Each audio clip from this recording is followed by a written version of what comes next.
here are a couple of inputs, okay, related to a count up and a count down.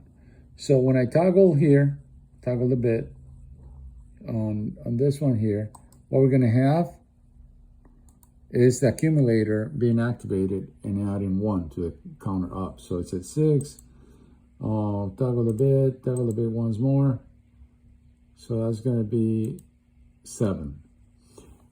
Here we're going to have the opposite. It's going to be a count down. So the accumulator here is going to, from 7, go to 6.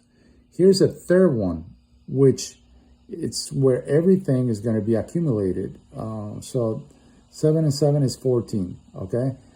Now, I have this addition box, which sends source A, which is the first one. It adds source B, which is the second one.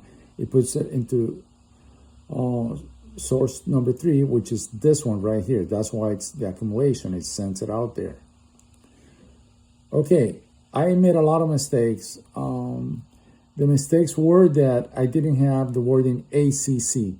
So when you go to the data table here for the C5,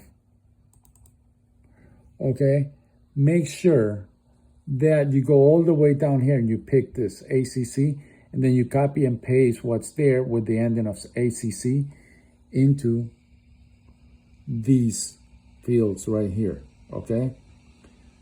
So this is working fine.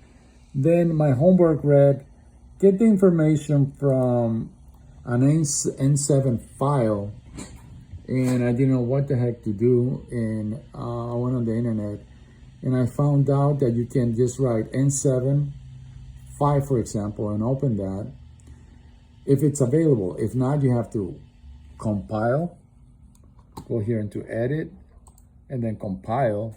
And after you compile this, verify, it's under verify project. Okay, it's running, so it won't have it. So under verify project, then it creates it in the database here. Otherwise, what happens is that you won't be able to do anything with it because it doesn't exist. So here, it only have N70, and they create an N710 after compiling and an N720 after compiling.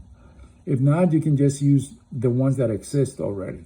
If you don't compile, you can't put values in here. They get blocked. After you compile and there are no errors, then you can just type in any value.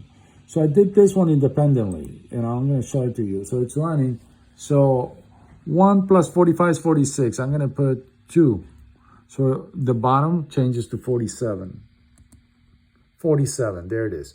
So you can actually open in memory independently an N7 file here and start adding, okay? Start adding to it. And it declared decimal because it's not going to be a binary. If it's a binary, I'm sure it's going to give you some type of problem because it's going to be 1 or 0.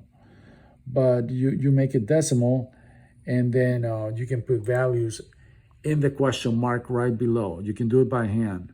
Like this 45, I can put a 9 in there, enter, and there it is. There the result changes, okay? 45, okay, and 2 is 47, which is correct. All right. Thank you so much. I appreciate you viewing.